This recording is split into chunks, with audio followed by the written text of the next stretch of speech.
What is up, fight fans? It is 1 o'clock in the Mile High, so you know what that means. It is time for the MMA plug presented to you by Mile High Sports. We're coming to you live from the number 38, powered by Volo.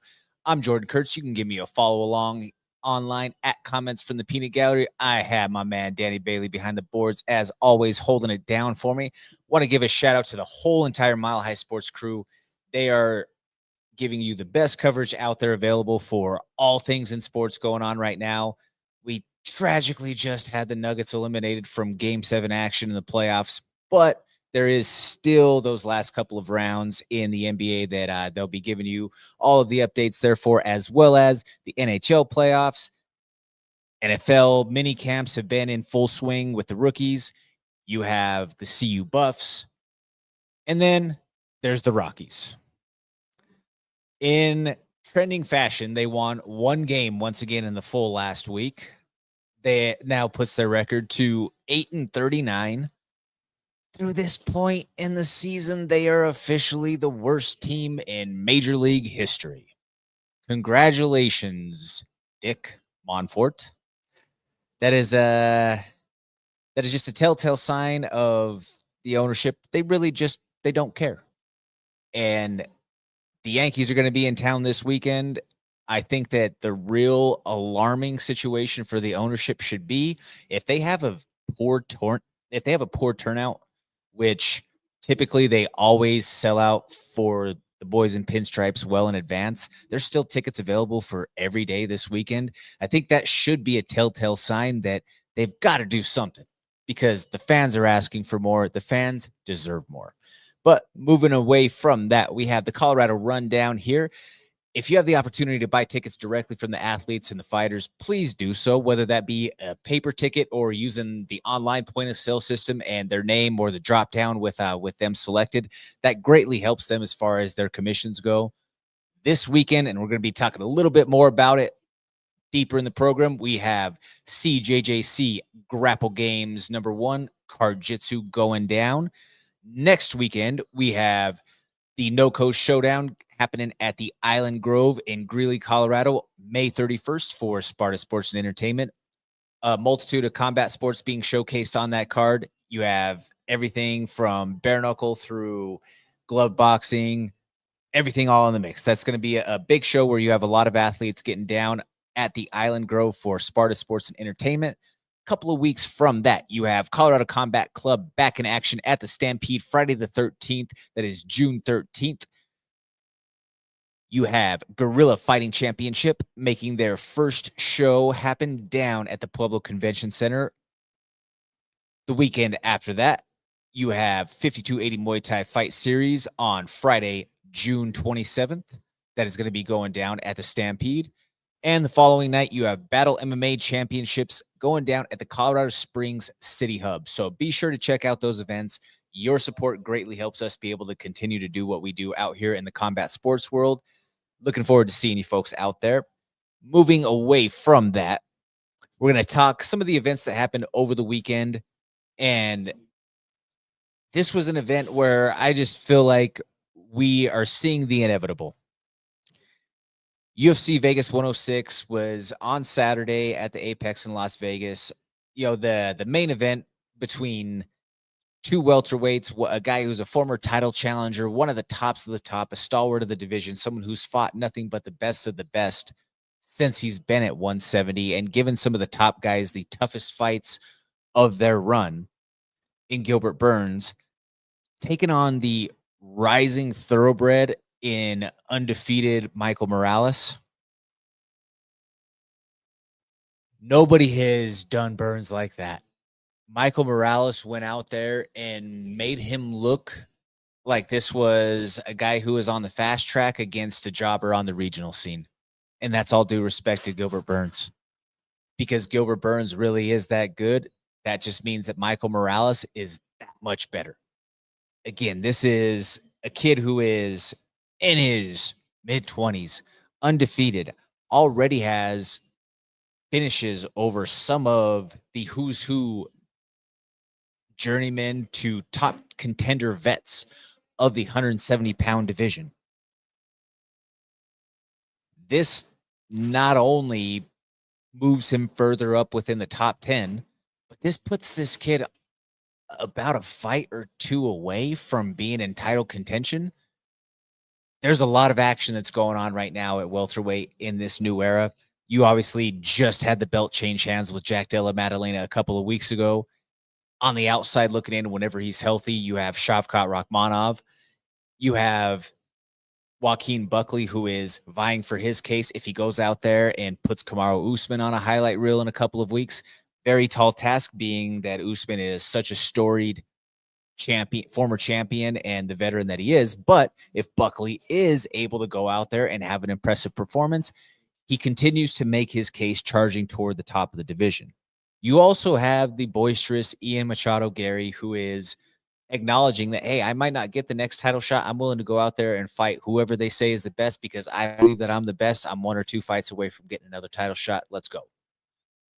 Carlos Prates obviously just dropped that fight to Ian Machado Gary, but he is right there in the thick of things and in the mix. And enter Michael Morales. The beautiful thing, in my opinion, is you don't have to rush this kid. You don't have to rush him to a title shot. Yeah, obviously he wants to get to that point as quickly as possible for all of the fame, the money, all of those sorts of reasons. Sure. But from a business perspective, you've got options right now at 170, which is a beautiful thing if you're Mick Maynard and you're thinking about matching these potential top guys. And there are a few veterans and former, whether it be interim title champs or former title challengers, who are all up there toward the top of the division that have kind of had some things logjam for a while that you can now use as those matchups to build these young guys' names. That is the nature of our business. It is cannibalistic in that sense, where you feed the old champ to the rising contender or the old big name to the rising contender. That's just the way of the business. You have guys out there who I believe a fantastic next matchup for Michael Morales would be Leon Edwards. I think that is the fight to make. Give him Leon Edwards. Leon is not booked right now. Usman, as mentioned, is fighting against Buckley coming up. You know, some of these guys who have been there for a while, yeah, we got to figure out how do we build off of what they still have left to propel that next generation. Bilal obviously is a guy who they will now try to use in that gatekeeper role and build off of. But with all the injuries that Bilal sustained in that fight against JDM a couple weeks ago, he's going to be on the shelf for a minimum of 6 months. Plain and simple. But like I say, I think that Morales is a guy who he is going to be a future champion. You mark my words right now, this day, May 20th, 2025. I mean, I said it in well of a forecast when he first came into the UFC that this was one of those guys who is that next generation who has trained everything from the time that he was a kid. And he's just continuing to deliver on all of those predictions. But mark this day again, as I say, he will be a champion in the future. On the opposite side of that, we have to ask the question, what is next for Durinho? What is next for Gilbert Burns? This is his 4th consecutive loss. And again, not saying that all of those were bad losses. Some of those were highly competitive. I mean, he was doing really well against Jack Della Maddalena, the current champion, until late in the fight, little bit of a mistake within a scramble happens, boom, gets clipped, gets knocked out. It's not to say that he doesn't still have quality fights left in the tank, but his time at the top is over. How long does Gilbert Burns want to continue to pursue this path, knowing that he's going to get nothing but killers on the way up? Hopefully, maybe he gets a fun vet fight thrown in the mix here or there, but just has to know that he's going to be a guy that they're going to keep on giving these type of matchups to, because that is a gauge of what that guy may become. In the co-main event, we had Myron Santos taking on Sadiq Youssef. Myron Santos coming off of The Ultimate Fighter and a successful first fight in the mix. You know, this is a kid who obviously they have high hopes for. They're putting some resources into. He's already in a co-main event fight, taking on a very respected opponent in Sadiq Youssef. This was a pretty tactical performance for Santos in that respect, and he took 2 cards on a 30-27 clip. I think that it was probably a little bit more fair on the 29-28, but either way, he still had 2 very clear rounds for him, and he's definitely making his case that he is somebody that you have to pay attention to in that division. However, I do think that, he's not ready to make a climb just yet. Give him some more of these quality matchups that give him some good cage time and opportunities to develop and figure out who he is within the UFC octagon. Because I think that if you throw him in with some of the guys who are even say 10 through 15 in the top 15, he's not ready for that. I don't think that that would be a successful outing for him in that sense. But are there some more matchups on the way to there that he can use to his benefit? 100%. It's all a matter of how Sean Shelby decides to continue to put him forward. A few other main card highlights. You have Maycee Costa against Julian Juicy J. Arosa. This was fight of the night. I mean, when you watched it in the process, you say that, okay, this is definitely the leading candidate for fight of the night. Well, lo and behold, after the show, they earn the honors. This is Maycee's 4th consecutive win, a former standout of the LFA. The Brazilian is just continuing to silently march toward or spot in the rankings. Now, in contrast to Santos in the previous matchup that we discussed, I think if you put Myron Santos and Maycee Costa against each other, I think that Maycee Costa takes that fight. That's actually not a bad matchup for them both to have. They're both on the outside looking in at the top 15. Could be a very entertaining matchup between the two of them. You just asked, do you want to potentially kill off the heat of one of your rising prospects? That's always the polarizing question when we talk about matchmaking. But those are 2 guys, same weight, that are definitely on a path towards meeting each other at some point in time. Juicy J, though, man, that dude is a dog. He's a warrior. He did suffer a couple of facial fractures in the process, so we'll probably see him on the shelf for a few months. He had a very active 2024 into this first portion of 2025. And again, as we spoke to last week, he was on a multi-fight finish streak. This obviously stings that he doesn't win this fight, but getting the honors for fight of the night and that extra $50K in lieu of it, that helps kind of take a little bit of the sting off of those wounds, if that makes sense. Another matchup on the main card, you had Nursultan Rusaboyev taking on Dustin Stoltzfus. Rusaboyev continued his ascent in the middleweight division with a unanimous decision victory over Stoltzfus. Stoltzfus did have a couple of moments, though, in that fight where it had me questioning, oh, man, is he about to pull off this upset? Is Rusaboyev about to, is this the ultimate fraud check here if Stoltzfus goes out there and puts him away? Did not happen. Rusaboyev is continuing to get a little bit of a push toward that upper echelon of the middleweight division. He's got some tangibles that they're going to use to try to market his length, all of that. It tells a tale of the tape. He does have some holes in his game, though. He is not this menacing prospect the way that some of his peers are. Some of the preliminary card standouts, you had Gabe Green taking on Mateus Camilo. Gabe Green was fighting with his back up against the wall. He was coming off of 2 losses. This is a highly hyped prospect who came in by way of Road to UFC series. He Mateus Camilo, for those who don't know or who aren't keeping score from home, if you remember the guy who asked for a fight with Dana White at the press conference a few months back, that fighter who was then put on a card for the Dana White looking for a fight series, the Korean Zombie card. Well, who did he fight? He fought Mateus Camilo, and Camilo went out there and styled on him, gets signed to the UFC. Obviously, this first fight, this didn't go his way. He got submitted by the face crank, but at the same time, this is a kid who does have a future. He is a prospect who will be back and will have some exciting performances in the octagon. On the flip side, hey, Gabe Green, I do believe that there's absolutely places in the UFC for veterans like him. He's never going to be a guy who goes on a title run. He's never going to be a guy who probably even comes close to getting to the rankings at this stage, just based off of division and how talented the top 15 are.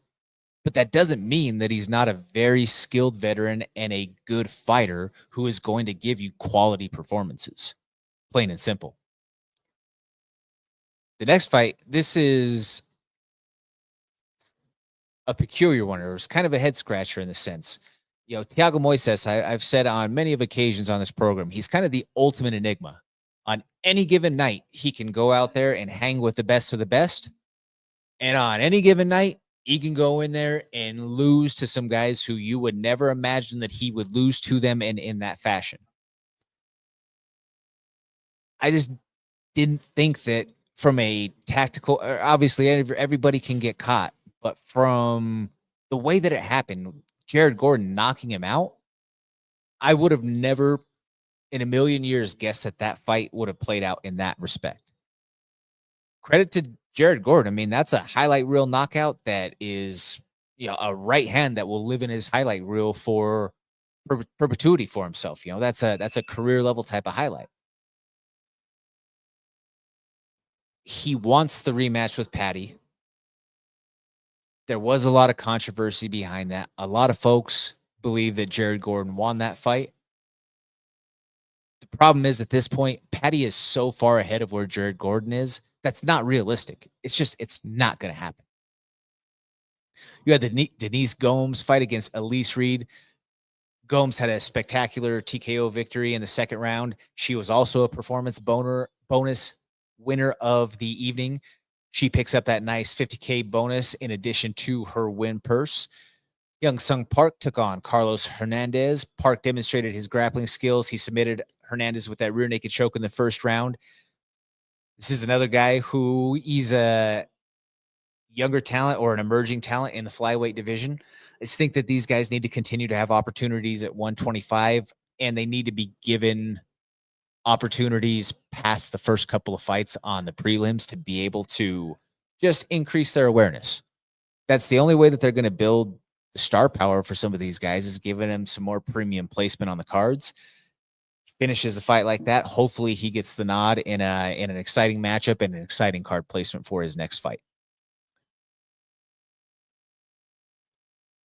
If we take a look beyond this fight, I think that again, there's a couple of matchups that are booked right now at 170 that might dictate where a Morales fights next, or who he fights next, if you will.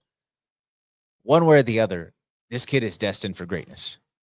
Again, at 18-0, the UFC has a thoroughbred at 170, and they've got options. That is a rich people problem to have, and I'm sure that Mick Maynard is happy to be able to have so many things on the table, whereas a couple of years ago, it was extremely limited at 170. Transitioning into this weekend's UFC Vegas 107 preview and breakdown here. This weekend, there is a lot of fighters on the card who have some roots to Colorado, actually. From the top of the card to some others on the main card and all the way into the prelims. There's a lot of connections here that our fans of the MMA plug will have to this card. All three of them, I believe, also have been on the program at different points, and one of them being our very first guest that we ever had live in studio way back in the day.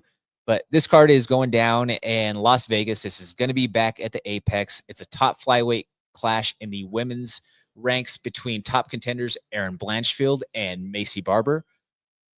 This does potentially have implications for who is next in line for a title shot. Again, we mentioned that when Valentina won a couple of weeks ago that, Natalia's sitting there and we don't know what's going on with Wei Lee. But an impressive performance by either Blanchfield or Barber could put them in line for those honors. Again, it's all about timing and when the opportunity is available. That's all something that could factor in with this. This main event is a long-awaited showdown between two of these ladies who they've been on a path toward the top of the division for a long time. They both had a couple of setbacks against some veterans that they weren't really expecting to have within their own personal trajectory and career path. This was originally supposed to be a fight, I believe, like UFC 269, something along those lines. But years later, it's all circled back, from a couple of injuries, some cancellations, so on and so forth. But this is a very interesting matchup when you take a look at them from both a record standpoint and a stylistic standpoint. Maycee fights mean, plain and simple. She fights like an angry dog in there, and in tight spaces, she's gonna throw elbows. She's gonna make it nasty. Erin Blanchfield struggles at times with the striking, but she is a tremendous grappler. Her wrestling is really solid for the division. Her jiu-jitsu is good. Will she be able to do enough to find her entries to get the action down to the canvas and avoid eating elbows and some of the devastating, significant strikes from Maycee? That's why they got to fight the fight. I mean, Erin Blanchfield is sitting there at 13-2 at the number 4 rank. You have Maycee at number 5 with a 14-2 record. Very closely matched, very evenly matched. Maycee has 6 consecutive wins, but on the flip side of that, she has been inactive for quite some time now. She was supposed to fight last July here in Denver. Injuries prevented her from being able to go forward with that opportunity against Rose Namajunas. And now she finally makes her return. Erin Blanchfield has fought since her loss to Manon Fior. She got a victory, a decision victory over Rose Namajunas last fall. Again, it's going to be one of those fights where you have a stylistic clash between two fighters who are hungry to put their name in the mix for a title shot. And they got to go out there and they got to say whose style is better, who is the better woman tonight. If this turns into a dogfight, I feel like history tells us that the grimier a fight gets, the more it favors Maycee. Make of that what you will, ladies and gentlemen. Moving from that, we have a co-main event between Mateusz Gamrot taking on Ludwig Klein. This is a fight where Mateusz Gamrot, who he's been sitting there at the number 10 ranked spot or toward within that top 10 of the lightweight division, and he has issues finding a dance partner. It's not surprising. He's a very tough opponent. His style is a high pace. He's very wrestle heavy. He's a grinder style, not the most entertaining. So you run the chance that it's not the greatest of performances or not the most exciting of performances when you go in there against him. And for the reasons of it probably being the not so entertaining or not so exciting fight style, he doesn't have a big following. He doesn't have a lot of the casual base behind him, if you will. So those guys toward the top of the division, like we talked about a couple weeks back with Arman Sarukian turning down a fight with him, well, they feel like it's too big of a risk to fight a guy who is that tough of an opponent that doesn't give you enough rub. On the flip side, you have somebody like Ludwig Klein, who he's on the climb. He is trying to make his mark and trying to make his rise into the rankings at 155 and has had a lot of finishes in the process. And he is a power puncher who, when he finds the body with vicious authority. And this makes for an interesting matchup because he does have grappling within his back pocket. He is not anywhere near the wrestler or the scrambler the way that Gamer is. However, if he can keep enough range and distance to be able to unload his boxing, we could very well see an upset happen in this fight. Gamer is going to be hungry on the opposite side of that coin to avenge his loss. He took a loss back at UFC 305 to Dan Hooker. So you can expect him to want to say, hey, yes, I am him. I am still that guy. I'm defending my rank, defending my post, and I need to have somebody give me the opportunity who is ahead of me in the rankings. I look for it to be two guys going out there to make a statement for both of them. One of them to say, hey, look, yeah, I may be on the outside looking in, but I am just as good as everybody in this realm. And on the flip side, you have another, you have gamer who wants to say, well, yeah, I'm defending my rank, but the only reason why I have to defend my rank against somebody who is below and out of the rankings in this way is because nobody ahead of me has the stones to stand across the octagon. That's the approach the gamer needs to start to have. Is he needs to start calling these guys out a little bit more. He needs to start playing on their ego in that sense to say, hey, like, what, you don't have, you don't think you're good enough, you can't beat, you don't want to give somebody else a chance, somebody gave you the shot. That's just kind of the position that he's in at this stage. And where that next move is obviously going to be based on how the action plays out in that co-main event at 155. Some of the rest of the matchups on that card that we're going to talk about, we have light heavyweight matchup between the Hanyak, Dustin Jacoby, taking on Bruno Lopez. Bruno Lopez came to the UFC by way of Contender Series, was a standout in the LFA, but the OG, the Hanyak, Dustin Jacoby, he's been around the world, been there, done that. This is another extremely dangerous opponent that is on the rise that he's facing. But in true Dustin Jacoby fashion, I believe that he's going to have the just the veteran tools to be able to go out there and get the job done. You know, there's so many different wrinkles to Dustin's game that he's been able to develop through the years. Obviously, a world-class kickboxer who went on to fight for a Glory World title, has multiple Glory tournament championships to his name, has multiple UFC knockout bonuses to his resume. But Dustin is going to have to be on against a tough young prospect. However, again, though, I just think that there's something to be said about a guy who has presence, who has experience, and who's not afraid to step into the fire. And that's what you get each and every time when you see Dustin Jacoby step out there and make his walk to the octagon. Middleweight matchup with Zach Reese taking on Dusko Todorovic. I'm extremely conflicted in this fight. And I say that I'm extremely conflicted in this because I don't think that Zach Reese should be back in the mix so quickly. You know, I think that his last fight was a bad knockout. That ground and pound that he took to Asmat Bakoyev was just in January. That was at the end of January. Again, hey, who am I to tell him to not go out there and to try to make his living and whatnot? But that was a bad knockout. He fully went to the shadow realm in the process.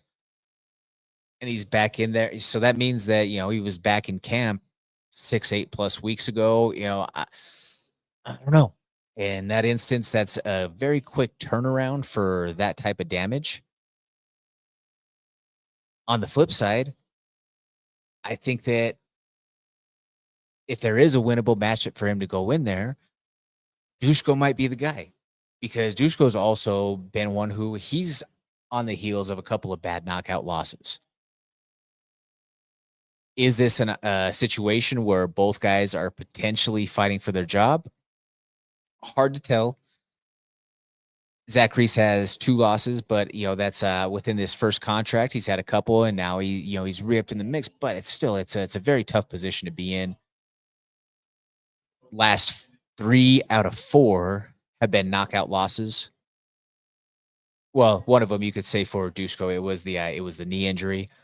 But again, though, that's a few bad losses, few bad beats in the process.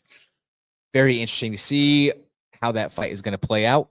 I think that you would probably find some value on that fight not going the distance. Opening up the card in flyweight action, you have Alan Nascimento, another LFA flyweight product, taking on Jafel Filho. The prelims are going to be available on ESPN Plus starting at 4 p.m. Eastern time. That's going to be, or excuse me, 6 p.m. Eastern time, 4 p.m. Mountain time. You have Jeremiah Wells taking on Andreas Gustafsson. You have a women's bantamweight matchup between a couple of top contenders in Ketlin Vieira taking on Maycee Chauson. A welterweight matchup that I think this has the potential to steal the attention for a lot of maybe fight of the night honors. You have Ramiz Brahimaj taking on Oban Elliott. Oban Elliott has quietly crept onto the scene and has been making a nice little name for himself with the results that he's been producing. Ramiz Brahimaj is a guy who he's had some ups and downs in the process, but a very talented and tough prospect in the welterweight division. You have tough winner in Kurt Hollabaugh taking on the Monkey King Jordan Levitt. Jordan Levitt says that he's left the twerking behind him. Will we see that this weekend? Sometimes in the heat of the moment, it gets to you. You have all the endorphins, you have all the adrenaline rolling. Jordan Levitt said in a recent interview that he said, he's now, he's married, which still baffles a lot of people. A lot of people, think that he's part of the alphabet crew with his antics and the way that he walks, his mannerisms, and so on and so forth. But he is married with kids. And he said that, now that my kids are starting to get a little older and all that, I don't know that twerking on TV is the best look for him. Which you're not going to have an argument from me.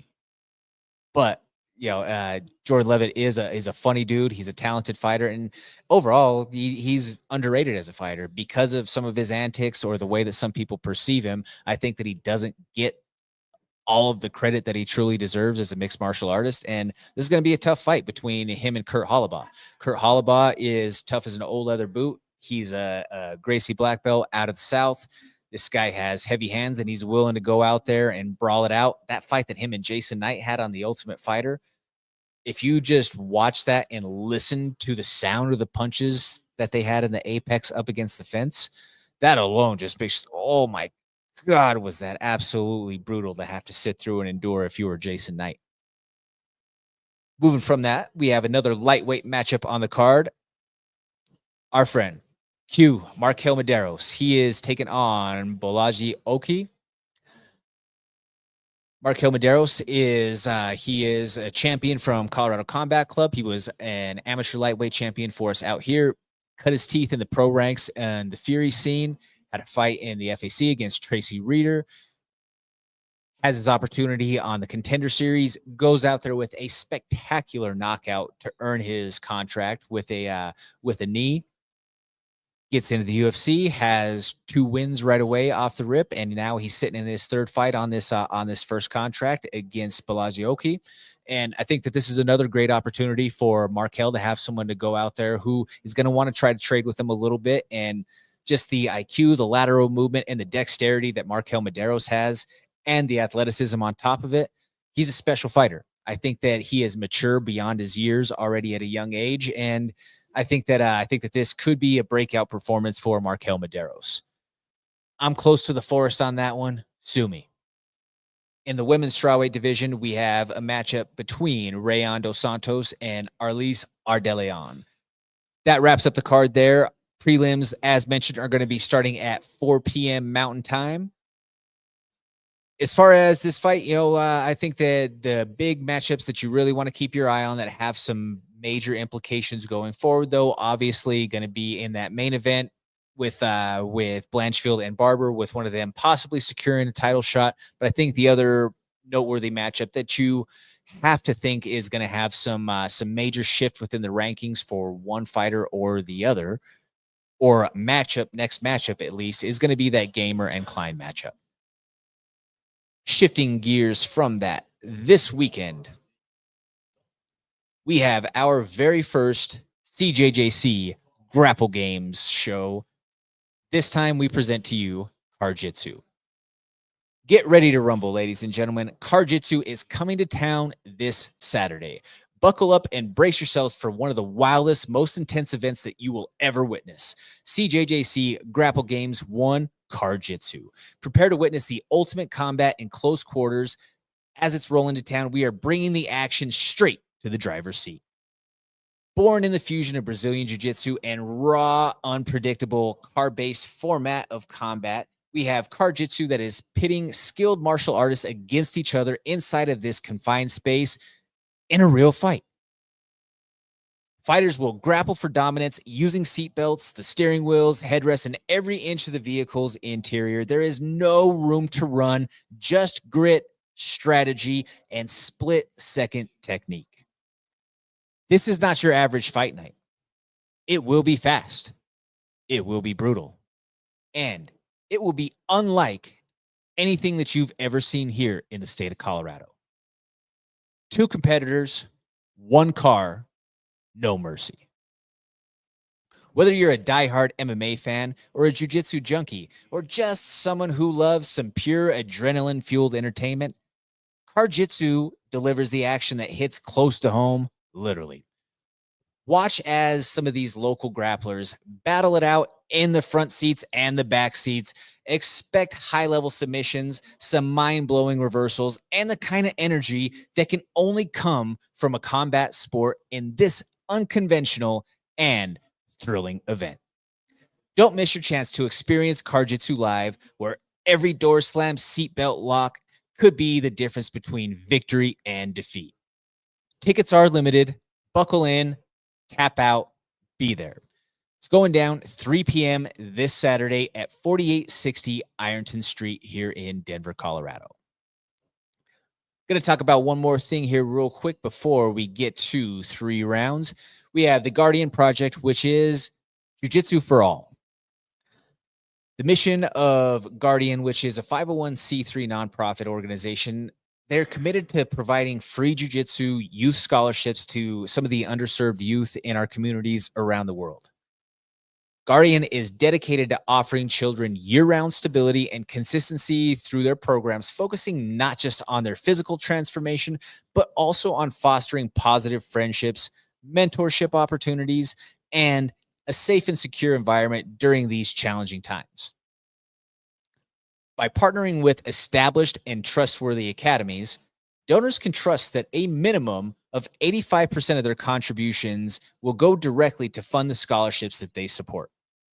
There are more than 390 underserved youth students that are currently fully sponsored within our 17 projects worldwide.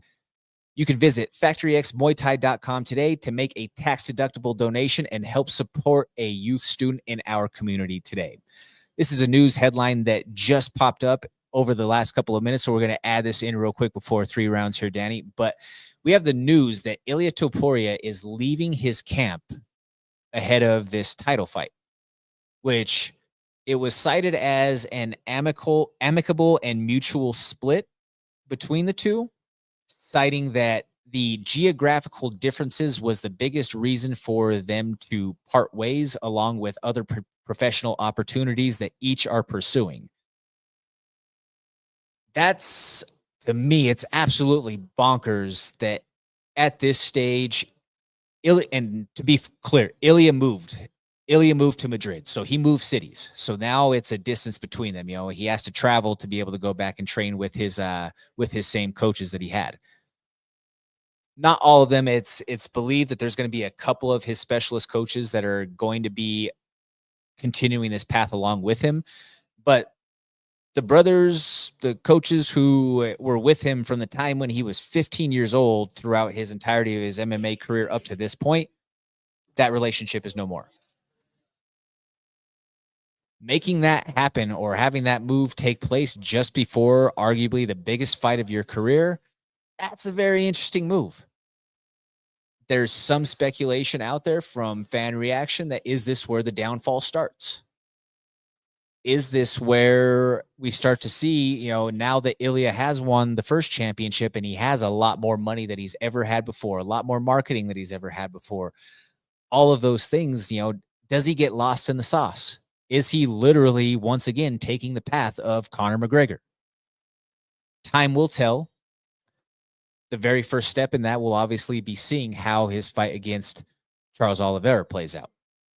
Very, very interesting, though, one way or the other. But now, without further ado, we can move along to 3 rounds. All right, Jordan. Clarissa Shields tells Ariel Helwani that she is done with MMA. Your thoughts? I listened through her whole statement about it, and I think that it's a good decision.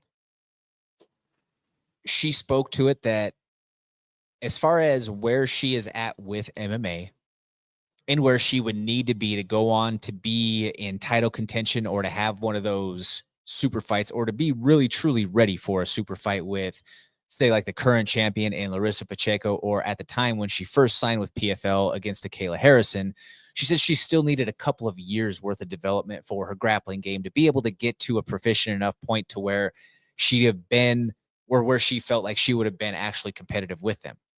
I honestly think that that's a pretty admirable acknowledgement from her side of things, I guess, or it's a very honest and a humble introspective view of where she was at or where her abilities were with MMA, which doesn't always happen. And especially at times where, hey, like, call it for what it is. Anybody in fighting, you have to be egotistical. You have to be able to promote and sell yourself, because if you don't promote and sell yourself, if you don't go out there and call yourself the lady GWOAT, the way that she has, the greatest woman of all time, if you don't go out and make those proclamations for yourself, they're typically not going to be made in many cases, in or at least earlier on. That doesn't get done, or to get the kind of opportunities that she had. I give Clarissa Shields nothing but the utmost respect for, hey, she did give it a full try. I mean, she went in from the ground up and she fought MMA 3 times.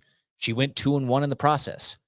And she did fight a couple of women in the process who, within their respective disciplines, she fought like a Brittany Oken, who she's as legit of a grappler as it can be to give that test. And in the process, Clarissa Shields also said, well, through training grappling and trying to learn jujitsu and figuring out submissions and whatnot, throughout this journey, she's also broke her arm twice. So for her to be able to continue with the main thing and to maintain being great and at the top of the world in what the main thing is in boxing, she said she had to remove herself from keeping MMA in the mix and has to focus solely on boxing in the process.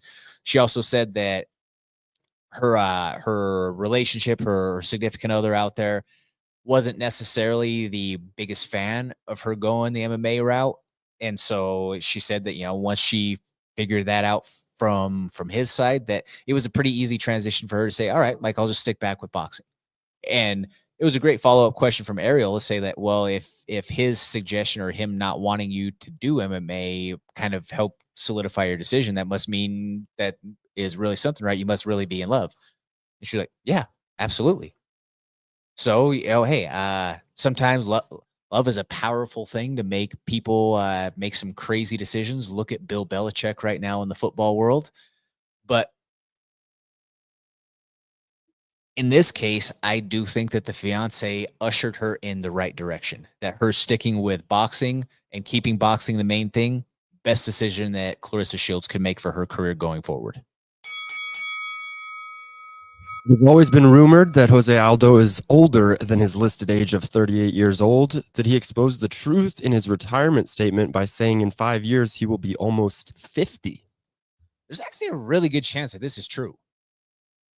First off, back when we were first introduced to the 18-year-old Jose Aldo who burst on the scene 20 years ago, he looked like a grown-ass man, and he was lightning fast and just blitzed through the competition. And, if you're saying that, okay, well, this is an 18-year-old kid who is doing these things and looks already this fast, this powerful, blah, blah, blah, versus a 26-year-old, 25-year-old, whatever it may be, someone even just a couple of years beyond that, the prospective marketing or the thought from those and the bigger organizations is not the same. They see that young kid and, oh, wow, they see the feria, they see the dollar signs in the mix. I will also offer this from someone who I believe has great authority on the subject. Gilbert Burns. We spoke about him earlier on the program. Gilbert Burns is 38 years old. He once told a story on the Show Me the Money pod. It was before Aldo was going to fight Batista. But he told a story about how when he first met Jose Aldo when he was a kid, or when they were teenagers, if you will, in Brazil at a jiu-jitsu tournament. He said, now, it's kind of crazy. I mean, maybe I'm misunderstanding how time works, but Jose was a couple of years older than me. But now somehow he's younger than me. Gilbert's birthday is in July. Jose's birthday is reported as in September, same year. So by the way that they're listed, yes, Jose is now technically younger than Gilbert Burns. But Gilbert Burns just said, like, maybe I just don't understand how time works. But yeah, he was older than me by a couple of years, and then now somehow he's younger. You know, maybe I missed something in the process. But that's somebody who was directly there, directly on the scene, and knew him of that time. This would not be the first time that an athlete has lied about their age, or that there's been rumors about someone's age in the process. And it is, it fits all of the boxes that you would check in the cases where we've seen it before. We see it in an instance like Jose Aldo, who comes from the jungle of Manaus by way of the favelas in Rio de Janeiro, a very impoverished background, with someone who is desperate for an opportunity to get out and have a better life. We've seen it from, if you take at a high level from another sport, an MVP in Miguel Tejada from baseball. That happened years and years ago.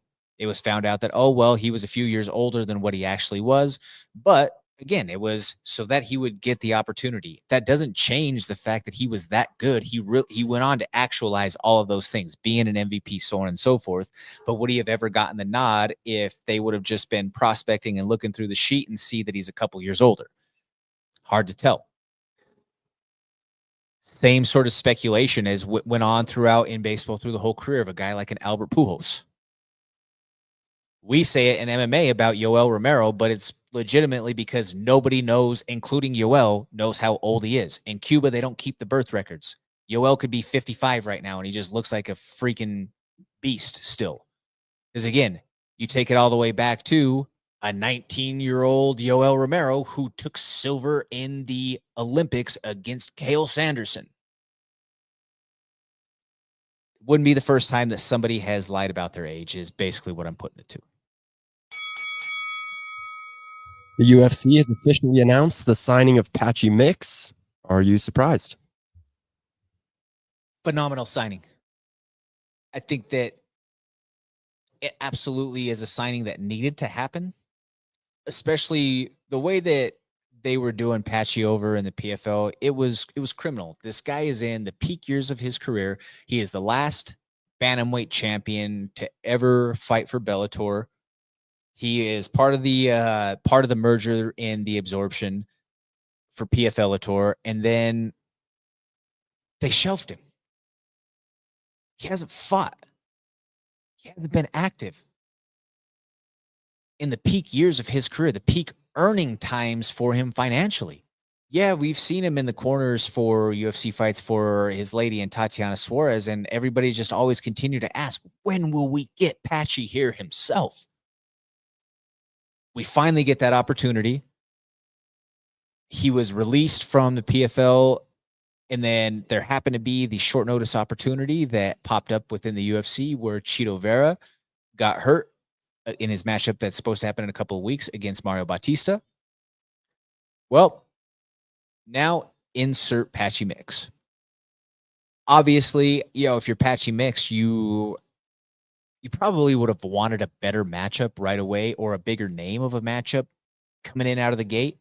You're a champion of another organization, so on and so forth. But if this is what had to be done for him to get his foot in the door, then Patchy also said in his interview that he had the other day with UFC Media, if this is what I got to do to get myself in, I really do believe that I am the best in the world. I will beat who you put in front of me to prove it. I will continue to show up and go to work. Does Patchy have what it takes against some of the best at 135 in the UFC? We'll have to see. That's tough to tell, and it's obviously a big speculation from the outside looking in. But if there is a guy right now who we were saying, as of this time last week, if there's a guy who is on the outside looking in for the UFC who 100% deserves to be there and can win fights at the highest of high levels, it is Patchy. Styles make fights. He has some of the best submission skills at 135 pounds, regardless of the promotion or the banner. He is, I believe his record is 20-1. Yeah, get him in here. Let him fight this fight with Batista. If he goes out there and he styles on Batista, well, then, yeah, we need to look at a top 5 matchup for him next. Hard to say that he's going to be in the mix for a next title shot. I don't think that he should overtake a guy like a Corey Sandhagen or some of those in the mix. But if he goes out there and he performs well against Mario Batista, then I absolutely believe that he should be in a potential title eliminator situation and certainly looking at a top 5 and higher type of matchup. Just like that, though, folks, we are all out of time. We want to thank you all so much for tuning in with us each and every week and rocking with us for this original combat sports programming. Be sure to check us out this weekend for CJJC Grapple Games 1 Card Jitsu. Want to say thank you to my man, Danny Bailey, behind the boards, holding it down for me each and every week. You can find me here next week, same place. Shout out to the whole Mile High Sports crew. Also, the number 38 presented by Volo. I'm Jordan Kurtz. Give me a follow at Comments from the Peanut Gallery. This is the MMA Plug presented to you by Mile High Sports.